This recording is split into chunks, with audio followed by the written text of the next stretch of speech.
Welcome to Pindar Poetry. We hope you learned something new. You'll begin by confirming an existing Microsoft account or creating one now. This is how licenses attach. Once done, pick the correct plan for you, personal, family, or a business tier, because features and app access differ. Make sure to have a payment method ready or choose the 1-month free trial if eligible.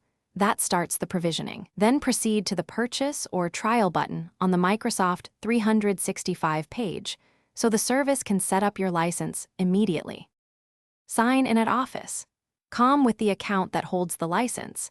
This connects activation to your identity. After signing in, choose language and region so installers and templates match your locale, and pick 64-bit versus 32-bit installers based on your system. 64-bit is typical for modern PCs.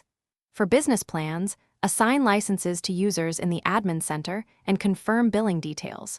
Once those choices are made, you'll see the download link and app options ready for installation. Run the downloaded installer and follow prompts. Allow permissions and install core apps first if you want speed. After installation, open Word or Outlook and sign in with the same Microsoft account to activate the license. Make sure to set up OneDrive during the first run so your files sync automatically, and adjust app update settings to keep security current. If something goes wrong, sign out and back in, restart the device, clear Office cache, or rerun the installer before contacting support. This fixes most issues. Thanks for watching.